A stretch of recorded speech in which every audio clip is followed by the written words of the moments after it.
All right. Well, this this was a terrible week 2 for me. Coming off of a pretty bad week 1, I was hoping I could at least do a little better, but I'm gonna pop it up. I'm gonna pop it up right there. Thankfully, heading into the Monday night games, which was Tennessee at Buffalo and the Minnesota at Philly. Heading into that, I was 4-10, so I got both Monday night games right. The Bills was an easy lock. Philly, I was kind of going back and forth. Could they do it? Could they not? I don't know. And they crushed Minnesota. so I think it was 27-7. I think it was. It was essentially just a blowout from the start. Jalen Hurts started 10 for 10. 10 completions on 10 attempts. He had a crazy Monday night game in Philly week 2. I've been saying for the past couple months, watch out for the Eagles. I've been saying that. Probably going to win the division. We'll see when they have to play the Cowboys, because the Cowboys actually, I don't know what to think of the Bengals anymore. But with Cooper Rush, the Cowboys they played pretty okay. Obviously, they let Cincinnati get back in the game late, and they still ended up winning. But maybe the Cowboys are good, but only time will tell when they face the Eagles. So we'll go back. We'll start at the Chargers. I got that one wrong. Baltimore and Miami. I said this one was a coin flip. If you go back and watch my video, I said if Tua wants to prove people wrong, he wins in Baltimore. This is his first big test, and he threw 6 touchdowns. They were down, was it 21-3 at half? 24-3? I forget what it was. They were down big. They were down like 3 scores at half. And it just felt like, Baltimore's going to just blow them away, put up 40 points, and everyone's going to go, oh my God, Tua's so bad. He's terrible. Get the backup in there right away. And whatever happened during halftime, whoever told Tua he sucked or whatever, maybe Tyreek Hill was saying, hey, man, I told the media, I told the world, you're the best QB ever, you're better than Patrick Mahomes, and you're failing me, and I'm going to leave. Maybe that's what Tyreek Hill told him. And Tua's like, okay, I got you. And again, 6 touchdowns in total. So that was an insane game. But that got topped by the Arizona Raiders game later on, sadly. So this is game of the week or game of the year material.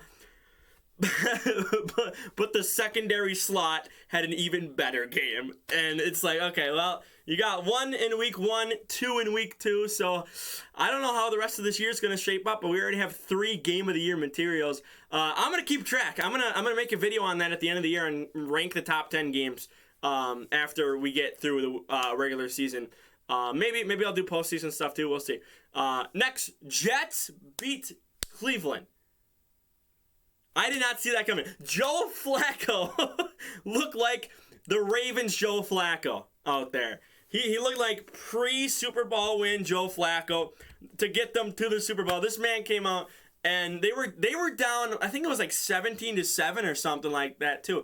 They put up 2 touchdowns in the was it a minute 53 left in the game? They got an onside kick. I mean, I don't know what spell. It's probably the elf. It's probably the elf. It's the Deshaun Watson and it's the elf that just cursed the Cleveland Browns after that week 1 win, squeaking by at Carolina. Washington, Detroit. I got that one right. That was a pretty fun game too. High scoring game, and Detroit let them come back and then decided, okay, we got to put our foot on their neck, and did that. And they got like an extra 10 points, and they just won. They got a big enough lead where Washington just couldn't come back. So, Indy, Jacksonville. Hey, 8 in a row, I think, in Jacksonville. Indy is overrated. Tampa, New Orleans. This was my game of the week. I guess it was game of the week because of a fight. No one remembers the game. Everyone just remembers Mike Evans and Lattimore scrapping. Mike Evans taking it was a semi-cheap shot. So that's why it was remembered. Carolina Giants. Giants are 2-0. Giants haven't started 2-0 for like 5 years, 6 years, whatever it's been. So the Jets, the Lions, and the Giants all won for the first time in the same week since I think it was like 2011 was the stat. I gotta find that stat. I can't remember it. New England, Pittsburgh. New England won, and nothing crazy. There was a Moss by was it Nelson Aguilar? I think had the Moss. So yeah, Atlanta almost broke the curse because Cooper Kupp said, "You know what? I hate football. I hate winning. I'm gonna give the ball back to Atlanta." And and the defense said, "No, we're winning this game." But Atlanta was down 28-3 at like halftime or something like that, and then they just almost came back. So Seattle, San Francisco. I honestly, if Trey Lance didn't get hurt, I think the Seahawks probably had a better chance of winning this game because Jimmy G knows the system and everything like that. So obviously Jimmy G is the QB for the rest of the year. So if Niners fans, I've seen a lot of people upset with Kyle Shanahan. A lot of people don't like Jimmy and whatnot, but he took you to a Super Bowl and then he just got you to the NFC Championship game last year. So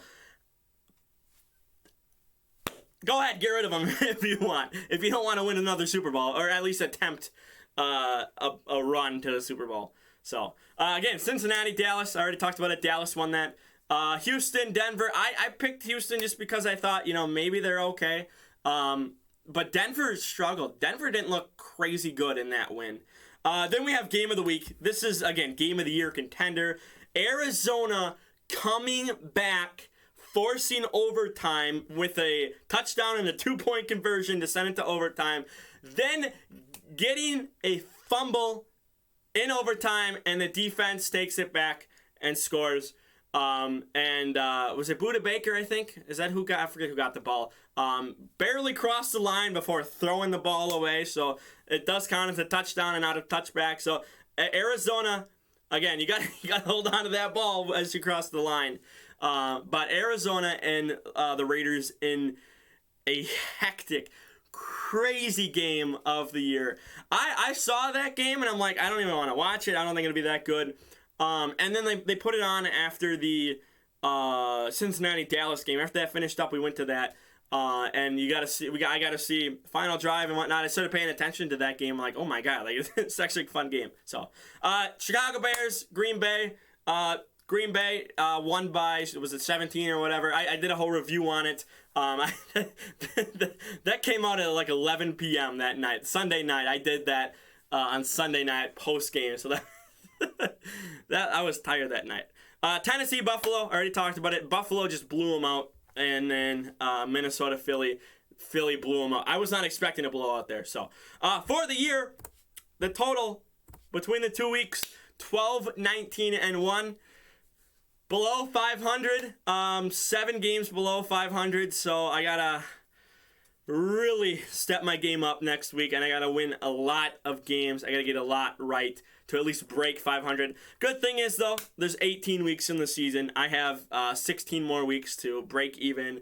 Last time, I think, 50 wins above 500? I think it was like 150 to like 102 or something like that, so almost 50 wins above 500 last year. Again, I have my video up if you want to go look at it. Literally put it up February, so not too long ago. It shouldn't be too far of a scroll down.